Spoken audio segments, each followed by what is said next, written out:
नमस्कार, जनअपेक्षा न्यूज में आपका स्वागत है। रुक करते हैं खास खबर के साथ। संयुक्त अतिथि शिक्षक संघ के द्वारा अपनी नियमितीकरण की मांग को लेकर आज की रैली निकालते हुए जिला प्रशासन के माध्यम से सरकार के मुखिया सीएम शिवराज सिंह चौहान को ज्ञापन सौंपा गया है, जिसके माध्यम से लंबे समय से शिक्षा विभाग में सेवाएं दे रहे अतिथि शिक्षकों ने शासन स्तर पर शिक्षा के प्रचार प्रसार की अलग जगाने के बाद भी उनको सेवाएं के बदले मिलने वाले कम मानदेय में अब अतिथि शिक्षकों का गुजारा भत्ता नहीं होने पर उन्हें विभाग में नियमित करते हुए उचित मानदेय दिए जाने की मांग उठाई थी।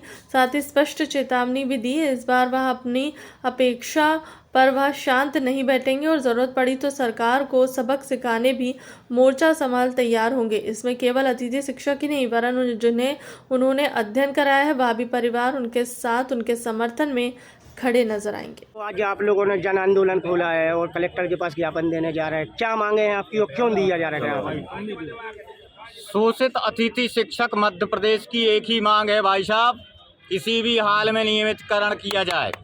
लगभग 15 वर्षों से मध्य प्रदेश के शासन के स्कूलों में बदतर जो शिक्षण व्यवस्था थी उसको हम लोगों ने अल्पमान वेतन पर कार्य करके पूरा किया है। मध्य प्रदेश शासन का रिजल्ट सुधारा है और हमारे बच्चे अगर हम लोगों को नियमितीकरण नहीं करते हैं तो जिन जिन बच्चों को मैंने 15-14 साल में पढ़ाया है वो सारे बच्चे उस सरकार का विरोध करेंगे और उस सरकार को गिरा के रहेंगे, क्योंकि नियमितीकरण अगर नहीं होगा तो हमारे साथ हमारे बच्चे, हमारा परिवार, हमारा समाज और हमारा पूरा प्रदेश विरोध करेगा। आपको मानदेय दिया जाता है, कितना दिया जाता है? हमारा मानदेय प्रत्येक वर्ग के हिसाब से अलग अलग है। वर्ग 1, 2, 3 का अलग अलग है। अब कोई 6500 में, 7500 में, कोई 8500 में काम कर रहा है, उसमें से संडे का दिन निकल जाता है। यहाँ तक कि गणतंत्र दिवस और 15 अगस्त का दिन भी काट दिया जाता है। क्या हम भारत में रहने वाले नहीं हैं? अगर उनको नियमित शिक्षकों को 15 अगस्त और 26 जनवरी का वेतन मिलता है, हम लोगों को क्यों नहीं दिया जाता है? तो आपका घर गुजारा कैसे चलाया जा रहा है, क्या दिक्कत है? अब घर गुजारा चलाने के लिए भाई साहब हम लोग स्कूल के बाद कुछ मेहनत कर लेते हैं, खेतों में काम कर लेते हैं, कुछ किसान हैं और कुछ मजदूर हैं, कुछ सब्जी का ठेले लगा रहे हैं। इस विभिन्न आयोजनों से हम लोग अपना परिवार पाल रहे हैं। 2018 में जो नियुक्तियां निकाली गई थी तो उसमें कितने पद भरे गए हैं सरकार के द्वारा?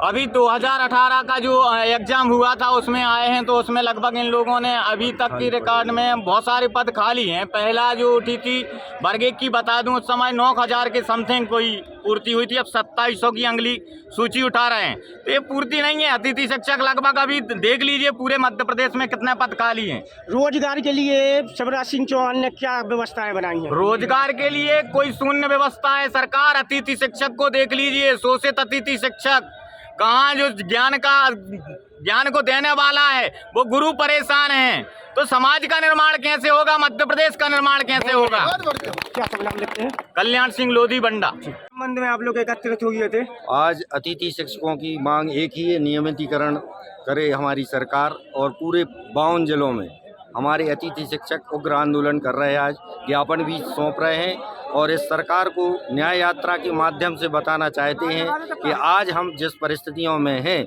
अतिथि शिक्षक इतनी खराब स्थिति है उन लोगों की कि 3-3, 4-4 माह से वेतन नहीं मिल रहा है।